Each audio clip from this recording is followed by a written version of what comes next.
ഈ കേരളത്തിലെ സനാതന സംസ്കാരം നേരിടുന്ന, കേരളത്തിലേത് മാത്രമല്ല, കേരളത്തിലെ പ്രത്യേകിച്ചൊരു സനാതന സംസ്കാരമില്ല, പക്ഷേ സനാതന സംസ്കാരം കേരളത്തിൽ നേരിടുന്ന വെല്ലുവിളികളെപ്പറ്റി വളരെ കൃത്യമായി മനസ്സിലാക്കിയ ഒരു വ്യക്തിയാണ് അദ്ദേഹം.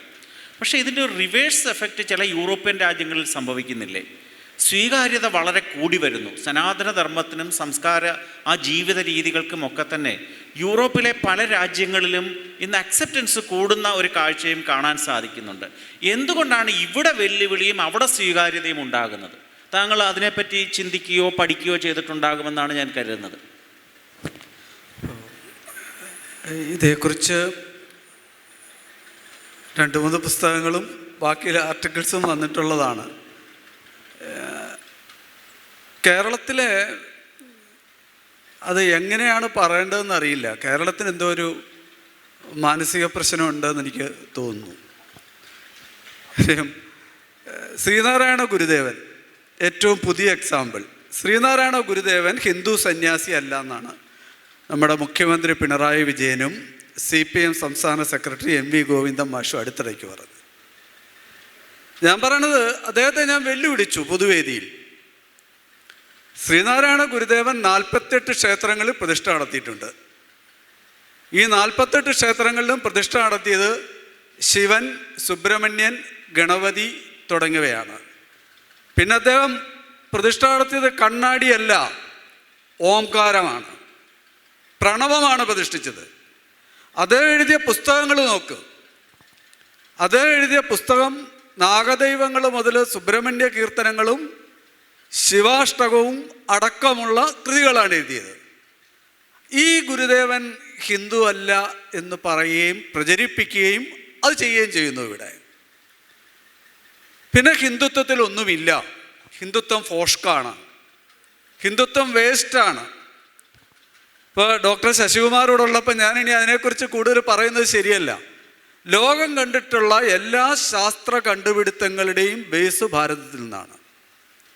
ഭരദ്വാജൻ്റെ വ്യോമയാന ശാസ്ത്രം അത് കിട്ടിയത് വാരണാസിയിലെ ഒരു മുസ്ലിം പള്ളി ആർക്കിയോളജി വകുപ്പ് അടുത്തിടയ്ക്ക് അത് അവിടെ റിപ്പയർ നടത്തുന്ന സമയത്ത് അവിടെ അടച്ചു കെട്ടിയ ജാലകം, ഒരു ക്ഷേത്രം തകർത്ത് പള്ളിയാക്കിയത് അതിൻ്റെ ജാലകത്തിൽ നിന്നാണ് ഭരദ്വാജൻ്റെ വ്യോമയാന ശാസ്ത്രം എന്ന് പറയുന്ന പുസ്തകം കിട്ടിയത്, പ്രാകൃത ഭാഷയിലുള്ളത്. അത് റോയൽ നമ്മുടെ ലൈബ്രറിയിൽ ഇപ്പോൾ അത് സൂക്ഷിച്ചിരിക്കുന്നു. 12 തരം വിമാനങ്ങളെക്കുറിച്ച് പറഞ്ഞിട്ടുണ്ട്. വിമാനത്തിൻ്റെ ചക്രം ഉണ്ടാക്കിയ സ്ത്രീ ചാക്രായണിയാണ്. ഏറ്റവും അവസാനത്തെ വിമാനം നേരത്തെ അദ്ദേഹം പറഞ്ഞ മാതിരി മനസ്സാണ് ഇന്ധനം, മനസ്സുകൊണ്ട് സഞ്ചരിക്കുന്നത്. ബാക്കി ജൈവ ഇന്ധനം ഇവിടെ രാമർ പെട്രോൾ കണ്ടുപിടിച്ചപ്പോൾ ഇവിടെ വലിയ ഇതായിരുന്നു. അതിനു മുമ്പ് ആവണക്കെണ്ണയും മരോട്ടി എണ്ണയും ഇതിനകത്ത് ഉപയോഗിക്കാമെന്ന് ഈ ഭരദ്വാജൻ്റെ വ്യോമയാന ശാസ്ത്രത്തിൽ പറഞ്ഞിരിക്കുന്നു. എവിടെ നമ്മൾ തിരിച്ചറിയുന്നു ഇത്? ആദ്യം ബാറ്ററി ഉണ്ടാക്കിയത് അഗസ്ത്യ മഹർഷിയാണ്. സെയിം കൂട്ട്, ഒരു വ്യത്യാസവും ഇല്ലാത്ത കൂട്ടിൽ നിന്നാണ് ബ്രിട്ടീഷുകാരൻ ശാസ്ത്രജ്ഞൻ അത് എത്രയോ ആയിരക്കണക്കിന് വർഷങ്ങൾക്ക് മുമ്പ് കണ്ടുപിടിച്ചത്. തൃശ്ശൂർ ജില്ലയിൽ സംഗ്രാമ മാധവൻ, എൻ്റെ അതിൻ്റെ ഡീറ്റെയിൽസ് ഉണ്ട്, ആർക്കെങ്കിലും വേണം ഞാൻ പറഞ്ഞുതരാം. പയ്യട വാല്യൂ ഇരിങ്ങാലക്കുടക്കാരനാണ്.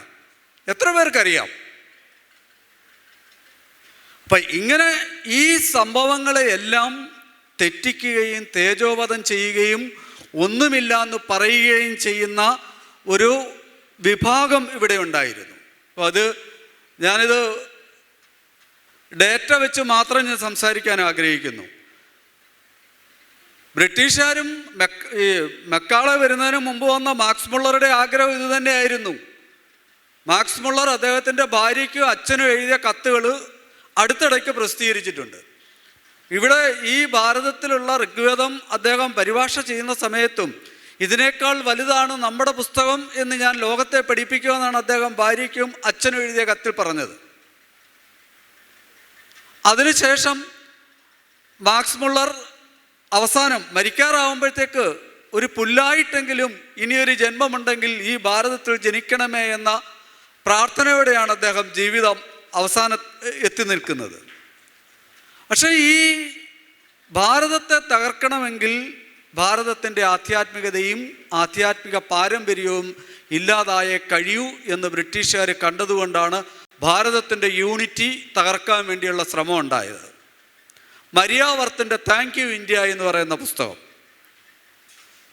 വളരെ വ്യക്തമായിട്ട് 200 വർഷം മുമ്പ് എങ്ങനെയാണ് ജാതി എന്ന് പറയുന്ന സമ്പ്രദായം വളരെ ഇതായിട്ടുള്ള കർമ്മ വിഭജന സിദ്ധാന്തത്തെ ജാതിയാക്കി മാറ്റിയതിൻ്റെ ഗൂഢാലോചന എന്താണെന്ന് മരിയാവർത്ത് എന്ന് പറയുന്ന ഇംഗ്ലീഷുകാരി വളരെ വ്യക്തമായിട്ട് നമ്മളോട് പറയുന്നു.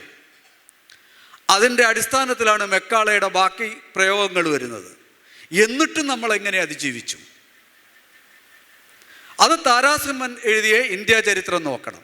ആ ഇന്ത്യ ചരിത്രത്തിൽ വളരെ വ്യക്തമായിട്ട് പറയുന്നു. അവിടെയാണ് നമ്മൾ ഈ പ്രൊഫസർ വൈദ്യലിംഗ ശർമ്മയായാലും ഈ തരത്തിൽ ഹിമാലയം മുതൽ കന്യാകുമാരി വരെയുള്ള സമൂഹങ്ങളും മഠങ്ങളും ആശ്രമങ്ങളും ഇവർ ഈ പരമ്പരാഗത വിദ്യാഭ്യാസ സമ്പ്രദായം നഷ്ടപ്പെടാതെ സൂക്ഷിച്ചു.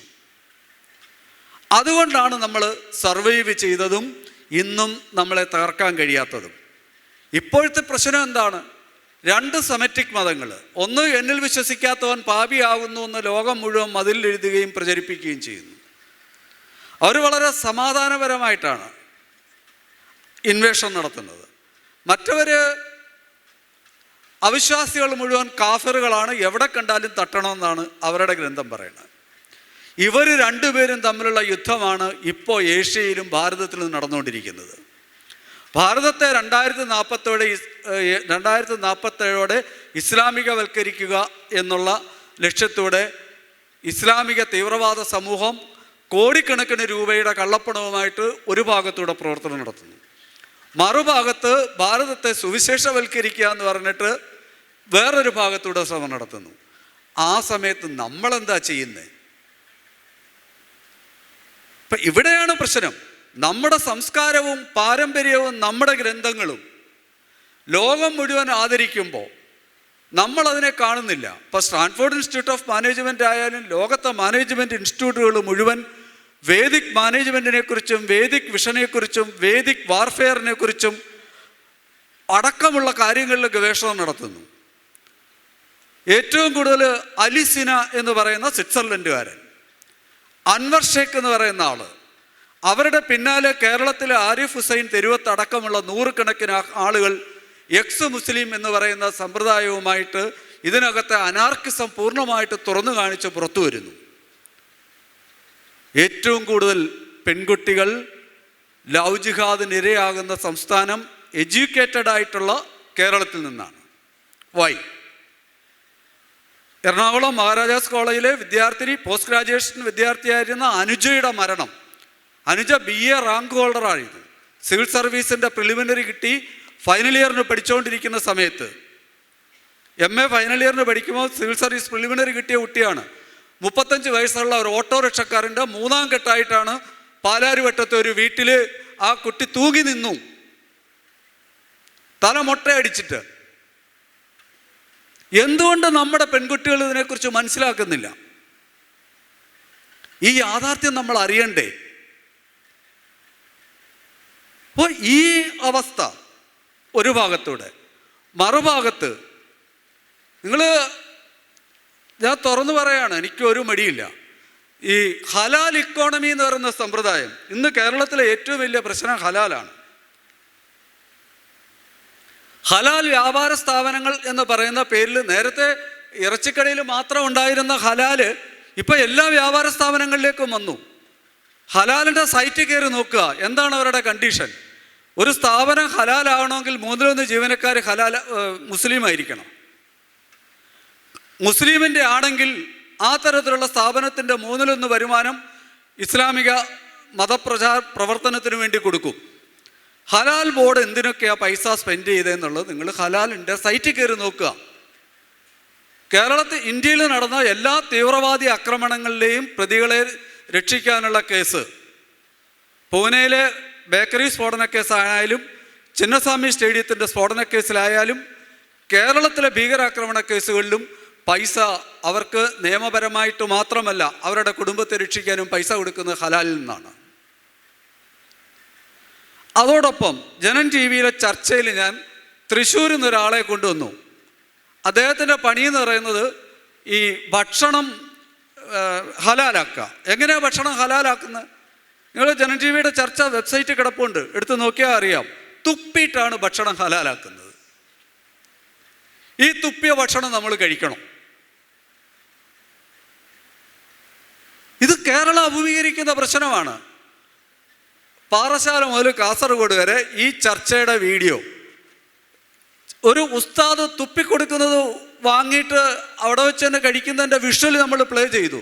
തൃശ്ശൂരിൽ നിന്നാണ് 12 ഹോട്ടൽ, തൃശ്ശൂർ ടൗണിലെ 12 ഹോട്ടലുകളിൽ തുപ്പാൻ വരുന്ന ഒരാളെ അയാൾ ഇപ്പോൾ കൺവെർട്ട് ചെയ്തു, ക്രിസ്ത്യനായി. ഇപ്പം അയാൾ തുറന്നു പറഞ്ഞു. അപ്പോൾ ഈ അവസ്ഥ നമ്മൾ മനസ്സിലാക്കണം. ഇതിൻ്റെ കൂടെ വ്യാപാര സ്ഥാപനങ്ങളുടെ പ്രവർത്തനം നമ്മൾ മനസ്സിലാക്കണം. ഇന്ന് ഗുരുവായൂരും ചോറ്റാനിക്കരയും എറണാകുളവും അടക്കം കേരളത്തിലെ എല്ലാ ഹിന്ദു ക്ഷേത്രങ്ങളുടെ ചുറ്റുമുള്ള വ്യാപാര സ്ഥാപനങ്ങൾ ഒരു പ്രത്യേക മതവിഭാഗത്തിൻ്റെയാണ്, ഉടുപ്പിയും ആര്യാസും അടക്കം. നമ്മുടെ ആ വിഷയത്തിലെ ആ സമയത്തിൻ്റെ പ്രശ്നം കാരണമാണ് നമ്മുടെ യൂറോപ്യൻ രാജ്യങ്ങളിൽ ഹിന്ദു മതത്തിൻ്റെ ഒരു സ്വാധീനം കൂടുന്നതിൻ്റെ കാരണം. അതെ, ഞാൻ അതിലേക്ക് തന്നെയാണ് വന്നത്. കേരളത്തിലെ അവസ്ഥ ഇതാണ്.